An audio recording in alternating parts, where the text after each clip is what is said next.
20 জুলাই 1976 সেনাবাহিনীর স্টাফ প্রধান major general Ziaur রহমানের সভাপতিত্বে যৌথ স্টাফ প্রধান সচিবালয় গঠন উপলক্ষে রাজধানীর পুরাতন হাইকোর্ট ভবনে যৌথ স্টাফ প্রধান সচিবালয়ে স্টাফ প্রধান কমিটির এক বৈঠক অনুষ্ঠিত হয়। বিভিন্ন বাহিনীর মধ্যে পরিকল্পনা, প্রশাসন, কর্মতৎপরতা ও লজিস্টিকের ক্ষেত্রে সকল বিষয়ের সমন্বয় সাধনের উদ্দেশ্যে যৌথ স্টাফ প্রধান সচিবালয় গঠিত হয়েছে।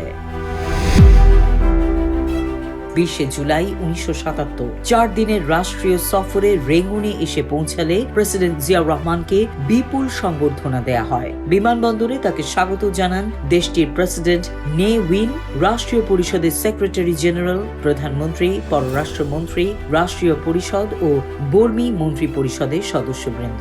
21 বার তোপধ্বনির মাধ্যমে বাংলাদেশের প্রেসিডেন্টকে অভ্যর্থনা জানানো হয়। সেনাবাহিনীর একটি সুসজ্জিত দল প্রেসিডেন্টকে গার্ড অফ অনার প্রদান করে। বিমানবন্দরের আনুষ্ঠানিকতা শেষে মোটর শোভাযাত্রা সহকারে প্রেসিডেন্ট জিয়াউর রহমানকে 7 মাইল দূরে রাষ্ট্রীয় অতিথি ভবনে নেওয়া হয়। এই সময় রেঙ্গুন পর্যন্ত পথের দুই পাশে দণ্ডায়মান শিশুরা তাকে অভিনন্দন জানায়।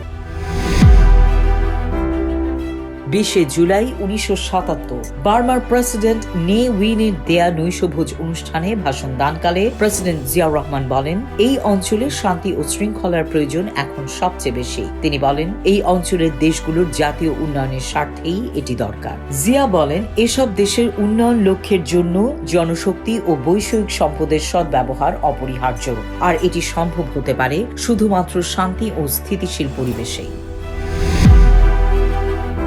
20 জুলাই 1978 ঢাকায় প্রথম গ্রীষ্মকালীন কৃষি প্রদর্শনী উদ্বোধনকালে আবাদযোগ্য প্রতি ইঞ্চি জমি চাষাবাদের আওতায় আনার আহ্বান জানিয়েছেন প্রেসিডেন্ট জিয়াউর রহমান। তিনি বলেন, সীমিত জমির উপর ক্রমবর্ধমান জনসংখ্যার প্রয়োজন মেটানোর জন্যই এটা করা প্রয়োজন।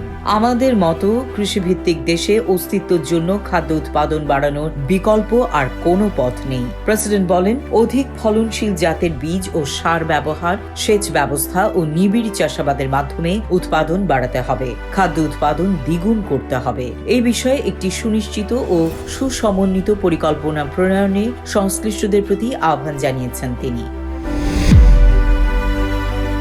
20 জুলাই 1979 বাংলাদেশ জাতীয়তাবাদী তাঁতি দলের প্রথম মহাসম্মেলন উপলক্ষে নরসিংদীর মাধবদীতে তাঁতিদের এক সমাবেশে ভাষণ দানকালে প্রেসিডেন্ট জিয়াউর রহমান ঘোষণা করেন, শীঘ্রই বাবুরহাট এলাকায় 2টি সুতাকল স্থাপন করা হবে। তাঁতিদের পর্যাপ্ত সুতা সরবরাহের উদ্দেশ্যেই এই সুতাকল স্থাপিত হবে। তিনি বলেন, বস্ত্র উৎপাদনে স্বনির্ভরতা অর্জনের উদ্দেশ্যে দেশের তাঁতিদের সংগঠিত করে তাদের সম্ভাবনাময় উৎপাদনী শক্তিকে কাজে লাগানো হবে।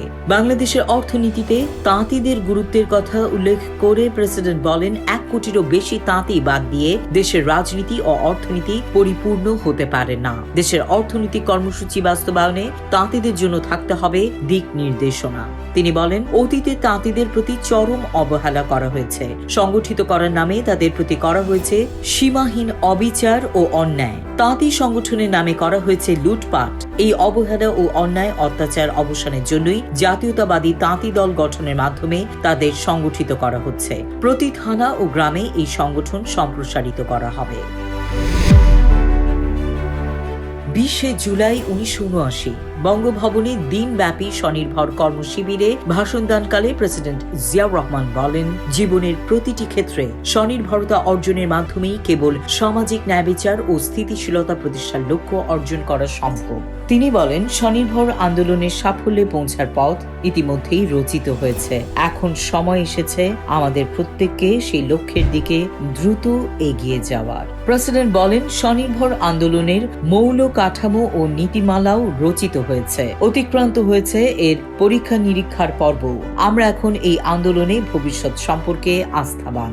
জিয়া বলেন, স্বনির্ভরতা অর্জনের কাজটা আপাত দৃষ্টিতে কঠিন মনে হলেও বাস্তবে তা নয়। এ প্রসঙ্গে তিনি বলেন, মুক্তিযুদ্ধের শুরুতে আমাদের অস্ত্র ছিল না, কিন্তু ছিল প্রত্যয়। তাই এই আন্দোলনের প্রতি যদি আমাদের দৃঢ় আস্থা থেকে থাকে এবং মুক্তিযুদ্ধের সময়কার সেই আত্মপ্রত্যয় নিয়ে কাজে নামি, তাহলে সাফল্য আমাদের সুনিশ্চিত। 20 জুলাই 1980। 21 জুলাই 4 দিনের সফরে পিকিং সফরে যাচ্ছেন প্রেসিডেন্ট জিয়াউর রহমান। এটি বাংলাদেশের কোন রাষ্ট্রপ্রধানের চীন সফর। দেশটি সফর নিয়ে সারাদিন ব্যস্ত সময় কাটিয়েছেন প্রেসিডেন্ট। সংশ্লিষ্ট বিভাগগুলোর সঙ্গে সমন্বয় নিয়ে ব্যস্ততায় কেটেছে সারাদিন। সফরে বেগম খালেদা জিয়াও প্রেসিডেন্টের সঙ্গে থাকবেন। এর আগে 1977 সালের জানুয়ারি মাসে প্রধান সামরিক আইন প্রশাসক হিসেবে পিকিং সফর করেছিলেন জিয়াউর রহমান।